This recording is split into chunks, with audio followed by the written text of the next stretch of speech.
Somebody read the hat out loud. Start from the top. Read the hat. What it say?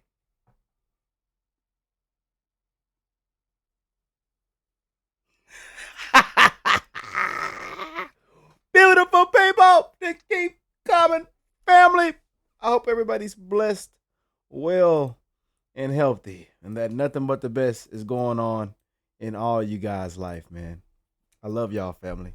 Wishing nothing but the best in you guys' life, careers, marriages, you know what I'm saying, your job, your occupations, your relationships, your friendships, that your life is filled with nothing but blessings, peaceful, happy days, man. Especially in this corrupt, evil world that we live in now, this new world. Just wishing the best for y'all, man. We all need a good laugh, just some good positive energy and love to be spreaded around, man. But we have an amazing clip pulled up today.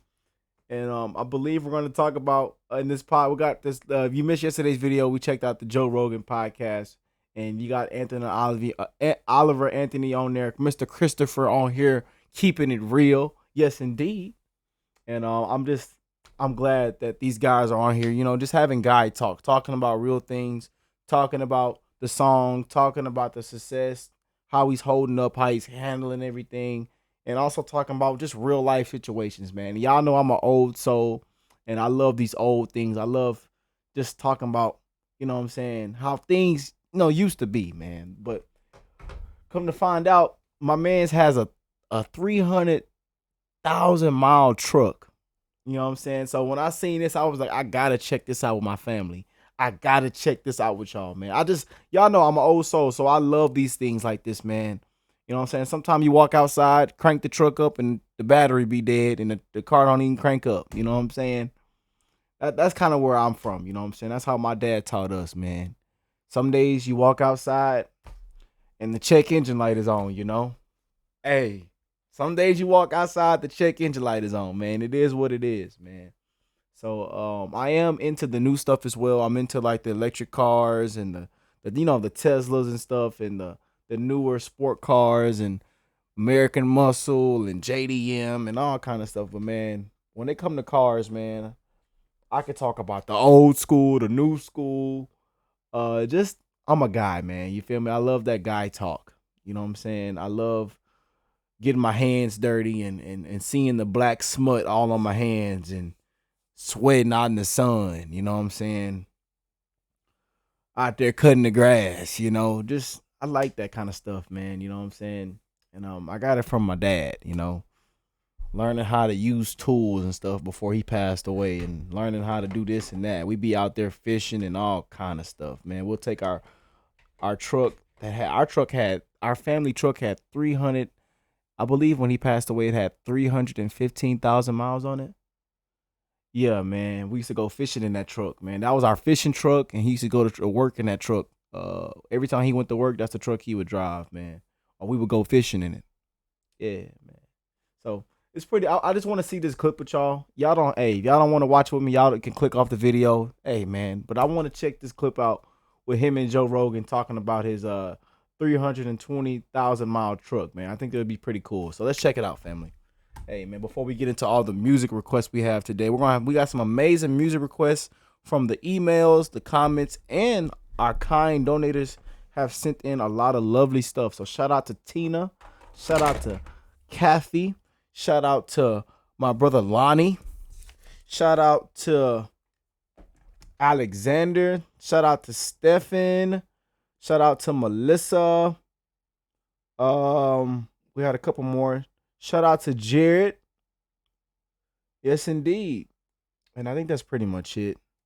But shout out to my kind donators, man, showing so much love. You know what I'm saying? I really appreciate all the love and the blessings, and y'all truly help out so much, man. But let's check out this clip, man. I want to just see what these fellas are talking about, man. You can get that now. That's worth a lot of money.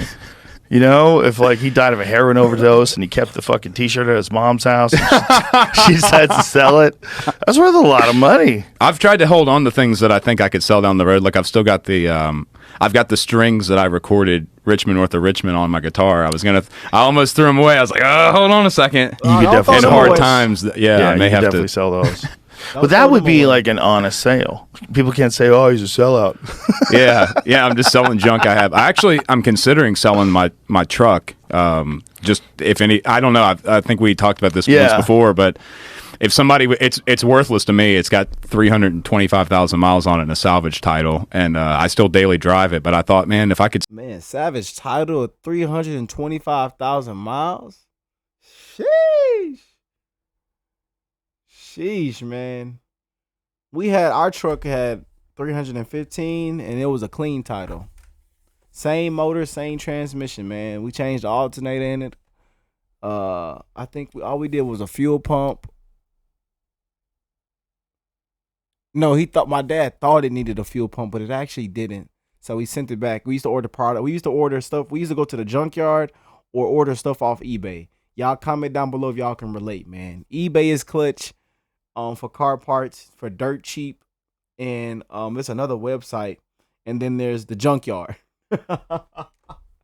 Hey, clutch. Hey, I don't say I didn't put y'all on, man. Y'all don't be going to them dealerships spending thousands of dollars, man. When you can find the part for about $20, and the homie up the street, man, we'll knock it out for real. Y'all don't be going to them dealerships spending $20,000. Y'all be at them dealerships spending $3,000 flat rate now.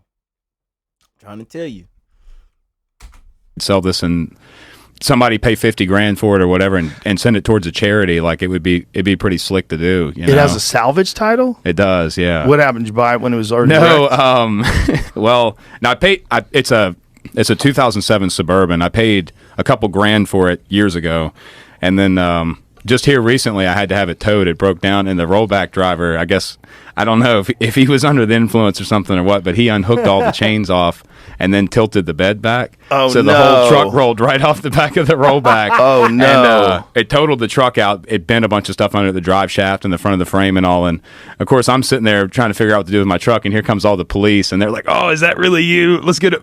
so here I am. I'm on the phone with my insurance company, and then all these guys are coming up trying to take selfies with me and stuff. That's hilarious. Like, I guess this is the world I live in now. But so can the truck be fixed? It's drivable. Yeah, I'm driving it. It rides kind of like a covered wagon now. So it's at some point I'm going to have to upgrade. Is the frame bent? Is the suspension bent? The drive shaft in the back's bent. I think is what's causing it to shake. Oh, so you got like a wobble in your drive shaft? It went straight. Yeah, I mean it went Dukes of Hazzard style off the back of the truck.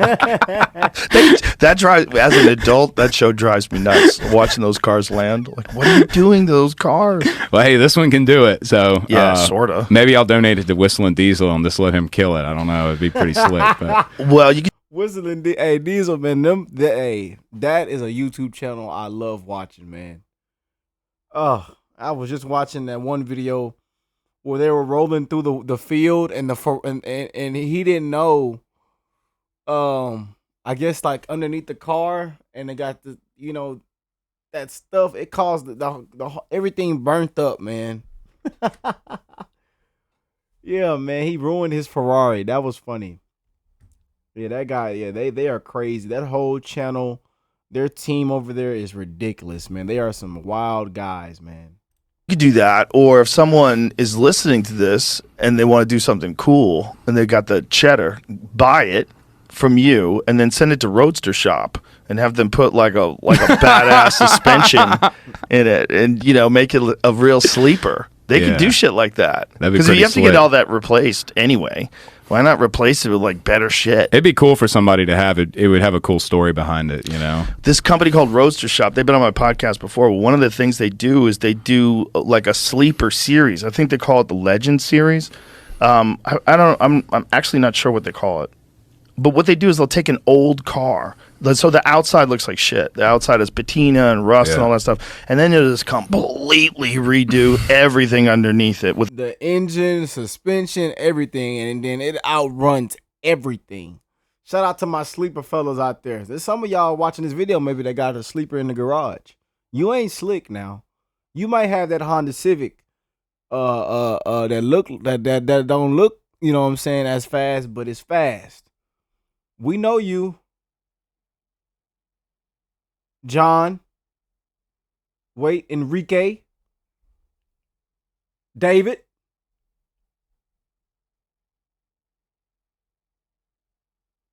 Twan. I know you watching the video. Y'all ain't safe. I know y'all got them sleepers in that garage. Yeah. Shout out to the ones, man, that redo cars, man, and change, you know what I'm saying, take old and make look new. Shout out to the ones that keep it looking old, but it ride new. Yeah, man. Shout out to the real ones out there, man. Yes, indeed. With like a crazy engine, insane brakes, insane handling and suspension, but it still looks like a 72 GMC pickup truck. Yeah. But underneath it, it's just a monster. It's got all the modern amenities, and because new cars are so much more efficient. Like you don't realize when you. So they do stuff like this, but they have different kinds of builds. No, so these are all just like the different ones that they did. Right. Survivor Series, that's what it is. The Survivor Series. Well, so I think the Survivor Series, that's what it is. Like they leave the outside. It's interesting to me that older vehicles had so much more character. Shout out to them old schools, man. Yeah, I ain't gonna lie. Them old schools had character, bro. The old Camaro. You feel me? The old Pontiac, Impala. You know Character. Like I don't know if it's just that it's people who are doing drugs, bro. That's what it is. We nailed it with them. We sat down with them and they introduced me to all these people that were the designers back in GM in the day. Yeah. This guy was a freak. He was wearing like crazy red suits and this crazy guy was probably definitely on acid. And these are the people that created these insane shapes. And then when the sweeping Psychedelics Drug Act of 1970 came along, they made everything a Schedule I drug. Yeah, and that is when cars went downhill. It is when cars went downhill. It was early 70s, yeah. You can get a 71 Barracuda and it's still sick. But you get into like 72, 73, yeah. Those cars look like shit. 75, they're garbage. 79, they're done. Everyone's on coke. Everyone thinks everything they do is amazing. It's just, you get the movie Showgirls. Everything lost its art, and it became focused more on algorithms of what's going to sell and what's more efficient and what's easy, what's better to produce. And it's sort of, but back then I don't even think they had data they were going on. They were going on past success. So if you go to like the 1980s, some of the worst movies that were ever made, like the cocaine years, those I really strongly feel like those people were going on reputations of sales, and the studio would put a lot of money behind someone who had a great reputation, and this guy's fucking partying and doing lines and writing crazy shit in these scripts, and some of them are good and some of them aren't so good, but they're all kind of clunky. Yeah. They're all kind of disconnected. That like a true masterpiece of a movie isn't, like Taxi Driver. Like you go back and watch Taxi Driver, that's a masterpiece of a movie. It's so connected. You're connected to all the action. It's like you're on the edge of your seat. It's wild. The acting's insane. Even Jodie Foster as a kid is insane in it. It's so good. But cocaine movies in the 80s, like, they were nuts, man. They didn't go on algorithms. I think they just went on what they thought people wanted. They probably took polls, but who the fuck's answering polls? Polls are the worst way to get information because you're only getting information from people dumb enough to answer polls. Like, that's such a small group of people. How many people answer polls when they call you up? How many fucking people with a life have time for a poll? Do you think Jordan Peterson has ever answered a poll? Yeah, like I always get those calls and immediately hang up. Yeah, just shut the fuck up. I'm sorry I have to do this to you, but bye. No, don't hang up. Some of them will beg. Please. Yeah, they can't get anybody to do it. Yeah, it's fascinating to see throughout history times when people were able to really connect with other humans, like on that, like whether it's through movie or film or cars or whatever. It's like maybe it was the psychedelics or whatever, I don't know, but there was a huge disconnect. It seemed like. Yes, indeed. I'm a used car dealer, and I don't want you to buy a car from me right now. Oh, shh! You calm it down, Tom. You calm it down, brother. But hey, man, I love y'all, man. It just feels so good to just, to go back and really talk about how things really have changed, man. You know what I'm saying? I think them people back in the 70s, them fellas, them designers were on acid and drugs. As good as them cars look, man. And again, after the 70s, close to the 80s, stuff started going downhill, man. The designs and all that, you know what I'm saying? Cars don't look how they used to look back in the day, man. And I know a lot of y'all can agree because we've talked about it in the comment section many of times, even when it comes to music. So, but yeah, man, feels good to get that. I love that hardcore talk, man. That generation talk, man. Yes, indeed. But shout out to Christopher, Mr. Christopher, and Mr. Rogan, man. Yes, indeed. Y'all let me know how y'all feel about that one down below. I had to check that one out with y'all, man. I had to. It was a must. It was a must, man. I love that kind of talk, man. I'm an old soul, so I love that kind of talk, man. But I love y'all. Y'all have a blessed, beautiful day.